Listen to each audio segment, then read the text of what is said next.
What's up, guys? Welcome back to the channel and some more Team Yankee. So today we have the SA-8 Gecko Platoon, which of course is for the Soviets, but we're actually going to be fielding it in our Iraqi army.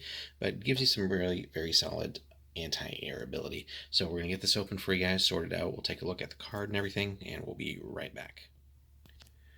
All right, guys, we're back. We got everything sorted out for you. So here's what you get in one of the blisters. Oops, let's bring some of that into the picture as well. Before we get into details, guys, of course, make sure you like and subscribe and drop us a comment on your thoughts on the Gecko, whether it's for Soviets or any other force that can field them. Again, we're going to be focusing on adding them to our Iraqi force just to get a little bit of quality anti-air in there. But anyway, let's move on. So these are not not part of sort of the new all plastic wave here.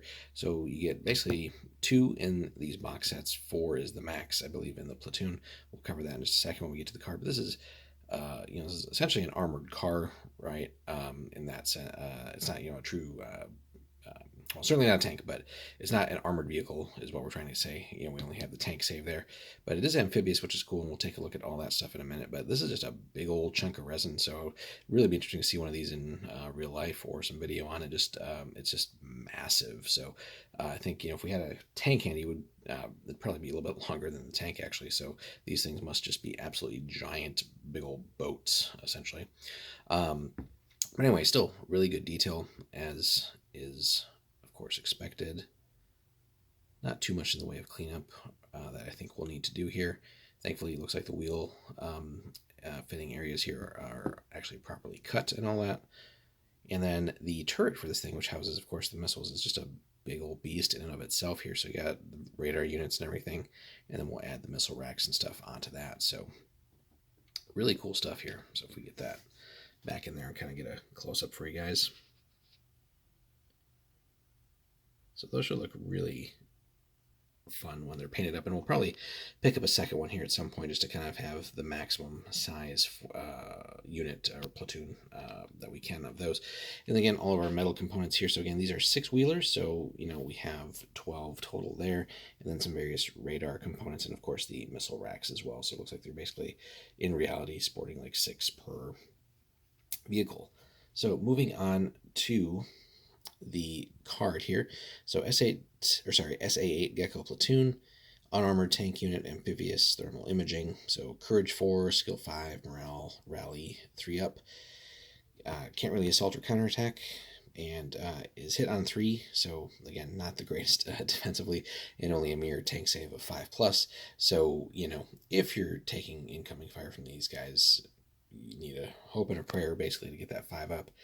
So try to mitigate these guys getting shot at. Keep them well away from return fire or enemy fire just in general.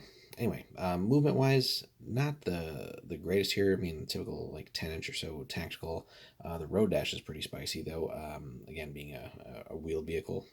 Cross on a 5+ though. And then the business end here, really why we're getting it. So of all the things that the Iraqis have for anti-air, this is towards the top as far as range, but also firepower, right? The Iraqis are actually kind of spoiled, it would seem, for anti-air, whether it's missiles or things like the Shilkas and the other vehicle with the 57 mil cannons, I believe. Forgetting the name at the top of my head right now, but these guys, again, 72-inch range. Rate of fire 3, of course not able to move and shoot, but again, park these guys well back and just rain missiles on enemy flyers. Again, firepower 3 up, guided AA, so that's kind of why we're going with these guys initially. We might again experiment with some of the other units available for the Iraqis, but I just thought that these looked cool, at least for the time being, and again, liking the range and the firepower, and just also the rate of fire as well. Some of the other things that the Iraqis have access to, just wasn't as interested in the range and firepower aspects of those. Of course, they're significantly cheaper. But anyway, you get 2 of these guys for 4 points, 4 for 8 points. Well, we're going to see right now if 2 are going to be enough for our purposes once we get some test games in and get caught up on assembly. We still have like a mountain of T-62s and BMPs to assemble. So feeling the pain there. So, but 4 of these guys should be spicy at some point too. 8 points for, 12 shots a turn. That should really, I think, thin the skies. But anyway, Amphibious, we know what that does, right? Treat impassable water as difficult terrain, so you do have that ability.